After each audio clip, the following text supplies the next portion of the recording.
रामपुर के जंगल में कालू कौवा बहुत प्यार से रहता था। उसके घर में कोई नहीं था, वह अकेला ही रहता था और उसके पड़ोस में बंटी कबूतर रहता था। बंटी कबूतर और कालू कौवा की बहुत अच्छी दोस्ती थी और वह दोनों जहाँ कहीं भी जाते थे वह दोनों साथ में ही जाते थे, साथ में खाना खाते थे, साथ में काम करने जाते थे और साथ में ही हर काम करते थे। इतनी तगड़ी दोस्ती थी। एक दिन बंटी कबूतर कालू कौवा से बोलता है। कालू भाई तुम ऐसा करो, इधर उधर मजदूरी मत किया करो, तुम ऐसा काम करो जो जंगल में तुम्हारा काम चलता रहे। हमारे दिमाग में एक बात आई हुई है, अगर तुम इस चीज का धंधा कर लेते हो तो काफी मुनाफा भी होगा और काफी आमदनी भी होगी।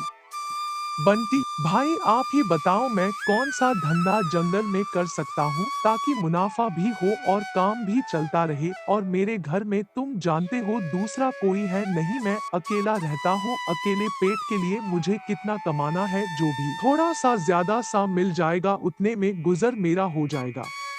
कानू भाई तुम ऐसा करो, जंगल में चावल की दुकान खोलो और चावल बेचने का काम किया करो। जंगल में सारे पंछी तुम्हारे पास चावल खरीदने के लिए आएंगे। जंगल में कोई दूसरी दुकान भी नहीं है, सब दूसरे जंगल चावल लेने के लिए जाते हैं।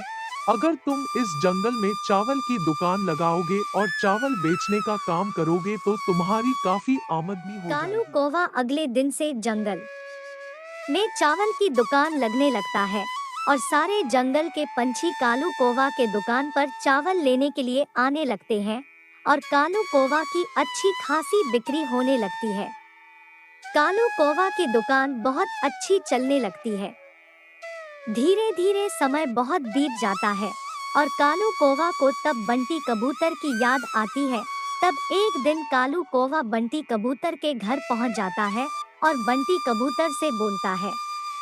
बंटी भाई तुमने सलाह तो बहुत अच्छी दी थी, मेरी दुकान बहुत अच्छी चल रही है लेकिन काफी दिन हो गए हैं कहीं घूमने के लिए नहीं चला गया है। चलो एक दिन कहीं दूसरे जंगल घूम के आते हैं, मैं 2 दिन के लिए दुकान अपनी बंद कर दूंगा। अगले दिन बंटी कबूतर और कालू कौवा दूसरे जंगल की तरफ निकल पड़ते हैं और धीरे धीरे दूसरे जंगल में वह पहुंच जाते हैं। दूसरे जंगल में कालू कौवा को सुंदरी कवि मिलती है। उन दोनों की काफी दोस्ती हो जाती है और तब एक दिन बंटी कबूतर कालू कौवा से पूछता है। कालू भाई अगर तुमको शादी करनी है तो मैं तुम्हारी शादी सुंदरी कवि से करवा देता हूँ, ताकि तुम्हारा भी अकेलापन दूर हो जाएगा और तुम्हारे घर में खाना बनाने वाली तुम्हारी बहू आ धीरे जाएगी। धीरे समय बीत जाता है और कालू कौवा की शादी हो जाती है और कालू को कौवा और सुंदरी अपने घर आ जाते हैं। घर में दोनों आराम से रहने लगते हैं। तब बंटी कबूतर कालू कौवा के घर पर आ जाता है और कालू कौवा से बोलता है। कालू भाई तुम्हारी तो शादी हो गई है, अब तो तुम्हारे पास घर आने का बहाना भी है और तुम तो आराम से रहने लगे हो, अब तुम्हें किस बात की टेंशन है। अब ऐसा करो, हमारे भी शादी के बारे में सोचो। ठीक है बंटी भाई, मैं कल से दुकान खोलना चालू कर देता हूँ और दुकान पर काफी लोग आते हैं। मैं उनसे बात करके देखता हूँ, अगर कुछ जुगाड़ बैठता है तो मैं जुगाड़ जरूर लगाऊंगा ताकि आपका भी काम हो अगले सके। दिन कालू कौवा जंगल में अपनी चावल की दुकान लगाए हुए था। तब वहाँ पर टुनटुनी चिड़िया आ जाती है चावल लेने के लिए और कालू कौवा से बोलती है। कालू भाई तुम्हारे नजर में कोई चिड़िया हो तो मुझे बताओ, मैं अपनी टूनी चिड़िया की शादी करना चाहती हूँ। उसका भी घर बस जाएगा और मेरी भी टेंशन खत्म हो जाएगी।